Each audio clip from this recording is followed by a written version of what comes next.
టంగుటూరు. ఆ టంగుటూరులోనే జీడీఎస్ స్పీకర్గా సెలెక్ట్ కావడము, ఆడే ఉండడము. దాదాపు 34 సంవత్సరాలు టంగుటూరు ఆఫీసులో జీడీఎస్ స్పీకర్గా అతని సేవలు అందించి టంగుటూరు గ్రామ ప్రజలందరికీ మరియు చుట్టుపక్కల గ్రామ ప్రజలందరికీ కూడా అతని సేవలు అందించి అక్కడ ప్రత్యేకమైన మన్ననలు పొంది తర్వాత 2019లో రాజంపేటలో గ్రూప్ డీగా ప్రమోషన్ వచ్చి ఈ రాజంపేట ప్రమోషన్ 2019 నుంచి ఇప్పటి వరకు స్టిల్ దాదాపు 6 ఇయర్స్ 5.5 ఇయర్స్ గ్రూప్ డీగా ఇక్కడ కూడా రాజంపేట స్టాఫ్తో కూడా తన అనుబంధాన్ని కొనసాగించి ఈరోజు రిటైర్డ్ అయిన సందర్భంగా మా మామకు ప్రత్యేకమైన అభినందన తెలుపుకుంటున్నాను.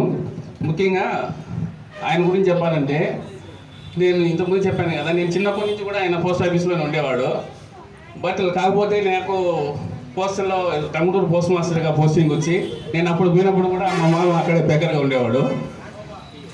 ఆయన పేకర్గా ఉండడం వల్ల నాకు ఎంత ప్లస్ పాయింట్ ఏంటంటే ఆయన వచ్చిన పబ్లిక్ అందరినీ ఆయనే మోటివేట్ చేస్తూ ఆయన పబ్లిక్తో అందరితో కలిసిమెలిసి చేస్తూ ఏది మనం చెప్పాలనుకున్నా కానీ నా తరఫున ఆయన పబ్లిక్ సేవ చెప్తూ వాళ్ళకి సేవలు అందిస్తూ చాలా నాకు సులభతరమైన నేను 4 ఇయర్స్ సర్వీస్లో నా వర్క్ సులభతరం చేసిన వ్యక్తి అని చెప్పుకోవచ్చు. దాంట్లో మీ అభియోక్తి లేదు. ఆయన వర్క్ ఎట్లుంటుందంటే నీట్గా ఫైలింగ్ కూడా చాలా నీట్గా ఉంటుంది. ఏ ఆఫీస్ నుంచి సరే మన కడప ఆఫీస్ నుంచి కానీ నుంచి వచ్చినా కానీ ఫైలింగ్ పేపర్స్ నీట్గా ఫైలింగ్ చేస్తూ బాగా నీట్గా ఎప్పుడు ఏ సంవత్సరం రికార్డు అడిగినా కానీ దాన్ని చూసుకునే వీలుగా ఆయన ఫైలింగ్ ఉంటుంది. ఇటువంటి ఆయన దగ్గర నేను 4 ఇయర్స్ పనిచేసిన టంగుటూరులో పోస్ట్ మాస్టర్గా. 4 ఇయర్స్ అయితే నాకు ఒక కుటుంబం ఈయన మా మామగారు అయినటువంటి ఆయన నాగరాజన్న యానాది ఆ కుటుంబ అందరూ కూడా చుట్టుపక్కల బీఓ సంబంధించిన ఎంప్లాయీస్ అందరూ కూడా ఒక ఫ్యామిలీ మెంబర్స్ లాగా ఉండి చాలా బాగున్నాము. కాకపోతే నా సర్వీస్లో టంగుటూరు ఆఫీసులో సర్వీస్ చేసినందుకు ఎందుకంటే మా మామ ఉన్నాడు కాబట్టి ఆడ కొంచెం నేను హ్యాపీగా టెన్నూరు కొనసాగించి వచ్చాను. అదొకటైతే ఇక్కడికి వచ్చిన తర్వాత సార్ చెప్పినట్టు ఆయన గ్రూప్కి 5.5 ఇయర్స్ సర్వీస్ చేశాడు. ఆల్మోస్ట్ నాకు తెలిసి నైట్ వాచ్మెన్గానే ఎక్కువగా పోస్ట్ ఆఫీస్లో ఉన్నాడు.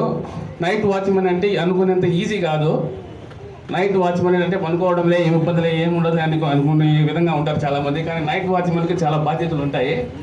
ఆ బాధ్యతలందరినీ చాలా సక్రమంగా నిర్వహిస్తూ ఈరోజు రిటైర్డ్ అవుతున్నాడు. ఆయన చేసే విధానం ఏంటంటే నైట్ ఎవరన్నా వచ్చినా కానీ ఎప్పుడన్నా మేము ఎవరైనా కడపకు కానీ అంటే మీటింగ్ ఉన్నప్పుడు పోయి వచ్చినా కానీ నైట్ ఎక్కువైతే కానీ గేట్ కూడా తీయడు. గేట్ కూడా లాకేసి లోపల పనుకుంటాడు, తీయడు గేటు.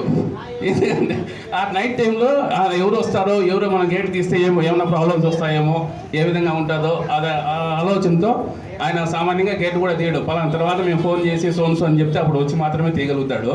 అటువంటి వ్యక్తి అంటే అతని డ్యూటీ పట్ల చాలా అంకిత భావంతో పనిచేస్తాడు. డ్యూటీ విషయంలో మటుకు మా మామ చాలా అద్భుతంగా సేవలు అందించాలని నేను ఈ సభాముఖంగా తెలుపుకుంటున్నాను. ఈరోజు ఈయన కార్యక్రమం గురించి చెప్పారు కానీ ఈ విధంగా అరేంజ్ చేస్తున్నారు సో అది ముందుగా ప్రీ ప్లాన్ అనేది చేసి ఉంటే ఇంకొంచెం బాగా ఉండిందేమో నా భావన. కానీ అప్పుడప్పుడు అనుకొని చేసినట్టు అనిపిస్తుంది నాకు. కానీ ఆయన పిలవంగానే నాకు తెలిసి వాళ్ళ ఫ్రెండ్స్ టంగుటూరులో ఉన్న ఫ్రెండ్స్ కానీ ఇతర ఫ్రెండ్స్ కానీ ఎవరైనా అందరూ చాలామంది ఈ కార్యక్రమానికి వచ్చినందుకు ప్రత్యేకంగా ధన్యవాదాలు తెలుపుకుంటున్నాము.